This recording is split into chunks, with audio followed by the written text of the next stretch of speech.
So we learned that rounded shoulders are caused by the weakening and lengthening of back muscles such as the trapezius. The second exercise that we're going to talk about is going to be a straight pull-up. This is going to target the trapezius and 3 other muscles including the latissimus dorsi muscle. We chose to do the pull-up in our exercise program because in addition to strengthening one's core, pull-ups strengthen the upper body by activating muscles in the upper back through calisthenic training. These are the same muscles that are shown to weaken and lengthen due to an imbalance in strength, thus causing rounded shoulders. And according to Perez and colleagues 2017, there's a strong correlation between the ascending phase of a pull-up and the activation and increased strength of the latissimus dorsi muscle. Additionally, according to Coyne and colleagues 2015, the repetitive stroking movements of a freestyle swimmer involves only a closed kinetic chain. Therefore, there's going to be an imbalance in upper body strength. However, the action of the upper body pushing and pulling in pull-ups involves both a closed kinetic chain and an open kinetic chain. Thus, this stabilizes one's upper body strength. According to Johnson and colleagues 2009, the infraspinatus and the latissimus dorsi are the most active muscles during a resisted pull-up with at least 2 minutes of rest in between sets. And according to Thomas and colleagues 2017, the calisthenic resistance training through pull-ups in this study increased the upper body strength of the subjects by 39.2% and showed signs of an improved posture.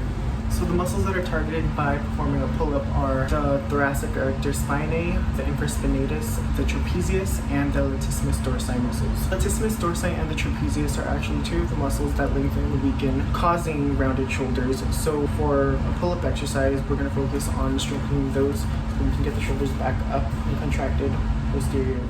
So in order to achieve the goal of strengthening the weakened upper body back muscles that cause rounded shoulders, we recommend performing a range of 1 to 5 sets of pull-ups with about 5 to 10 repetitions per set. And in between each set, you're going to want to have a rest period of about 2 to 5 minutes to develop that proper strength. Some common errors that occur while performing a pull-up would include not using your full range of motion. This is important because you need to use your full range of motion to hit those target muscles.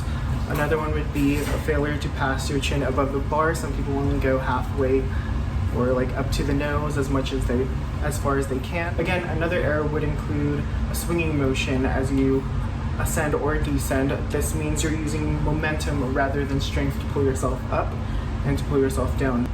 This also involves kicking or bending your knees to help yourself up. There are some things you might want to know in consideration of performing a pull-up. So we recommend for any individual who wants to consider performing this exercise that you must have the proper upper body strength. And to test that before performing any type of pull-up, you could actually hang on the bar for at least 10 seconds, just a quick dead hang.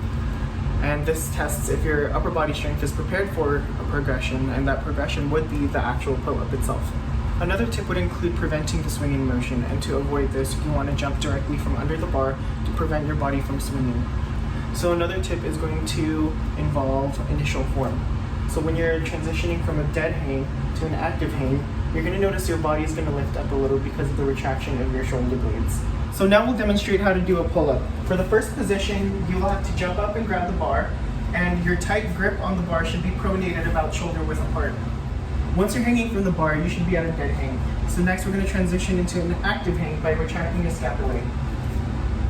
And you can achieve this by pulling your shoulders back and try to get your shoulder blades to touch one another. For the upward movement of a pull-up, using your upper body strength, shrug your scapulae, and this is going to initiate the vertical lift of the body.